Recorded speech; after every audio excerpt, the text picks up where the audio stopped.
القبض نزل وأول الشهر بدأ. في 7 خطوات تخلي ميزانيتك تمشي زي الفل.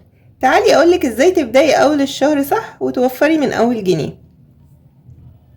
في الفيديو ده هنتكلم عن أفكار اقتصادية قوية جدا للتوفير في مصروف البيت، وهنقسم ميزانية البيت بخطوات بسيطة عشان المرتب يكمل معاكي الشهر كله من غير ما تحسي بزنقة آخر الشهر. هتعرفي كمان ازاي تحوشي فلوس بسهولة وتعملي ميزانية ذكية وتنظمي مصاريفك الأسبوعية وتوفري في الأكل والمشتريات. الفيديو ده متميز جدا جدا وهيغير طريقة تفكيرك في الفلوس. لو أول مرة بتشوفيني فأنا أمنية علي ودي قناتي، وما تنسيش اللايك والشير والاشتراك في القناة وتفعلي الجرس على الكل عشان يوصلك كل جديد. واللايك لأن اللايك ده اللي بيرفع الفيديو ويخليه يوصل لأكبر عدد من الناس عشان الكل يستفيد. أنا جاية النهاردة أقولك على 7 خطوات بسيطة لو عملتيهم أول كل شهر حياتك هتتغير تماما، مش بس في التوفير غير ما تحسي بزنقة آخر الشهر ولا انك تستلفي ولا تتوتري. يلا بينا نبدأ. أول حاجة، أول ما الفلوس تيجي، أول ما المرتب ينزل أو مصروف البيت تستلميه، طلعي صدقة، سواء بقى 5 جنيه 10 جنيه 20 جنيه اللي تقدري عليه، حتى لو سندوتش، حتى لو وجبة من عندك من البيت، أي مبلغ تقدري عليه تطلعيه صدقة طلعيه. مش لازم يكون مبلغ كبير، أهم حاجة النية إن ربنا يبارك في القليل ويزيدك من فضله.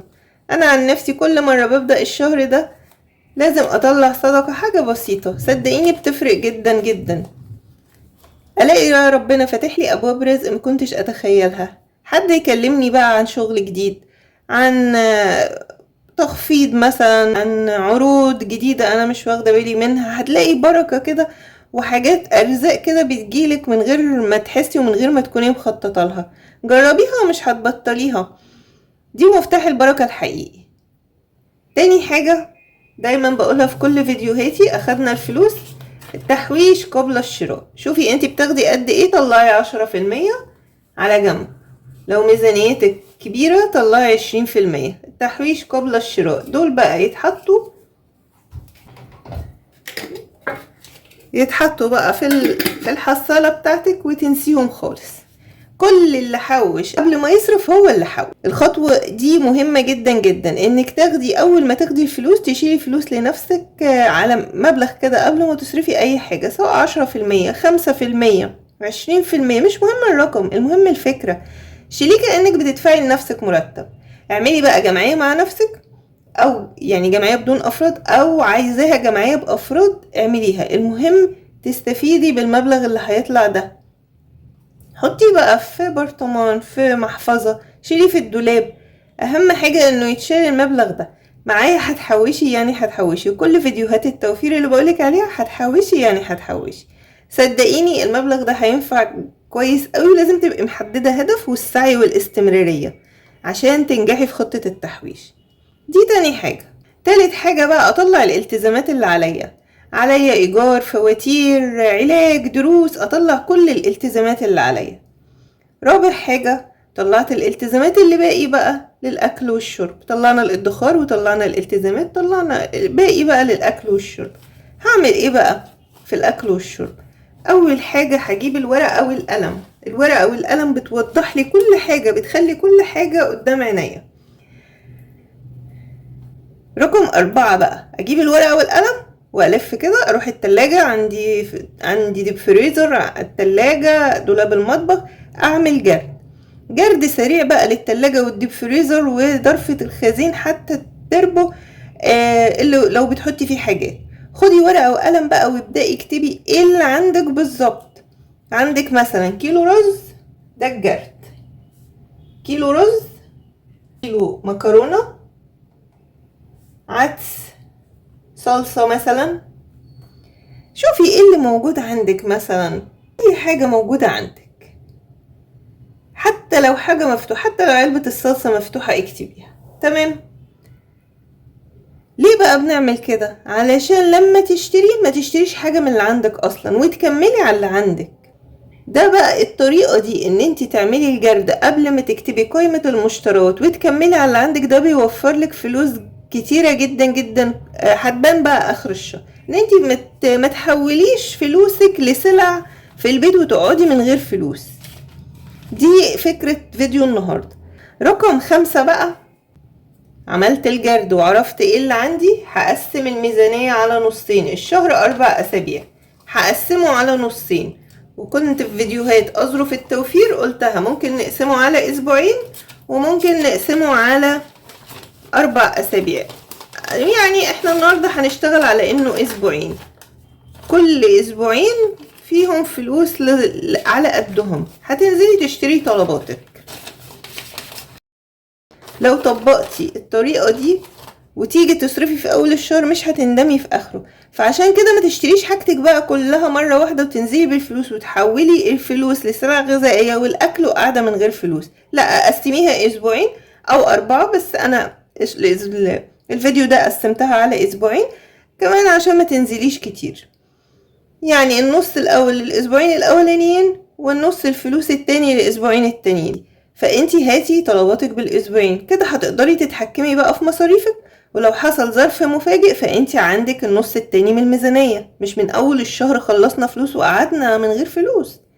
تمام. رقم 6، عملت الجرد. هعمل قائمة المشتريات ومنيو الاكلات في نفس القعدة كده. عايزة اكل مثلا صينية بطاطس بالفراخ مع رز. عايزة اكل مثلا مكرونة بشاميل. عايزة اكل سمك مقلي ورز صيادية.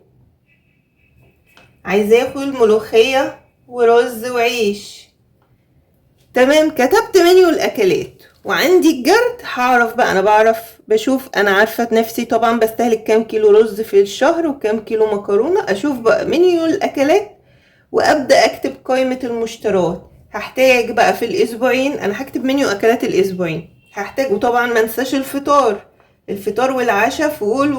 فول تدميس وفول لو بتعملي طعمية، فول مدشوش، والجبن بقى واللبن والبيض وطلبات السوبر ماركت والمنظفات. ما انساش حاجة بقى. اقعد كده على رواقة والفلوس معايا وانا عارفة كل حاجة عندي. اكتب كل حاجة واكتب قائمة المشتريات.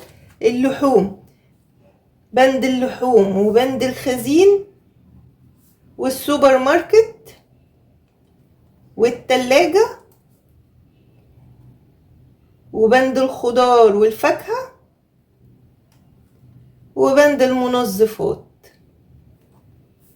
اكتب بقى قائمة المشتريات بناء على منيو الاكلات والبنود اللي انا عايزاه. في الاسبوعين هحتاج قد ايه لحمة وفراخ وسمك، والخزين هحتاج قد ايه رز ومكرونة، وهروح السوبر ماركت اجيب طلبات التلاجة، والخضار هنزل اجيب الخضار. لو الخضار مش هيمشي معايا بالاسبوعين اجيب اسبوع باسبوع وابقى شايله له على جنب فلوسه. والمنظفات هستهلك قد ايه، بس في حدود نص الميزانية اللي معايا. انا بنزل لاسبوعين. يعني زي ما عملنا الجرد هناخد ورقة ونقسمها نصين. هنكتب في النص الاول اللي موجود عندك، والنص التاني هتكتبي ايه اللي ناقصك بقى في قائمة المشتريات بناء على منيو الاكلات. ومثلا كيلو رز، 2 لتر زيت مثلا، هنجيب التموين، عايزة سمنة، عايزة مكرونة، عايزة عدس، المنظفات.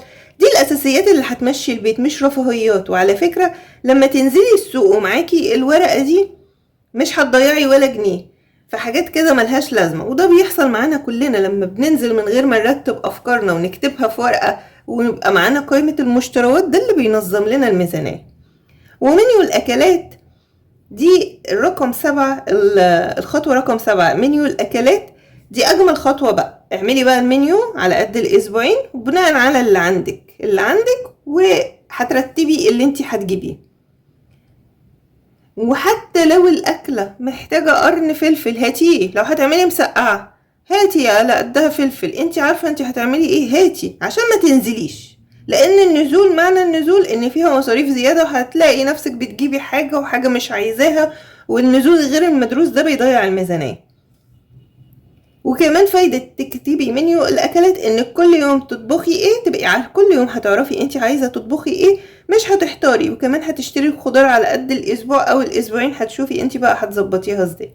ده بيوفر وقت ومجهود وفلوس، وبيخليكي حاسة إنك منظمة وبيتك تمام. الخطوات دي يا بنات على قد ما هي بسيطة جدا ومش محتاجة مجهود، بس بتوفر لك وقت ومجهود وفلوس كتيرة جدا.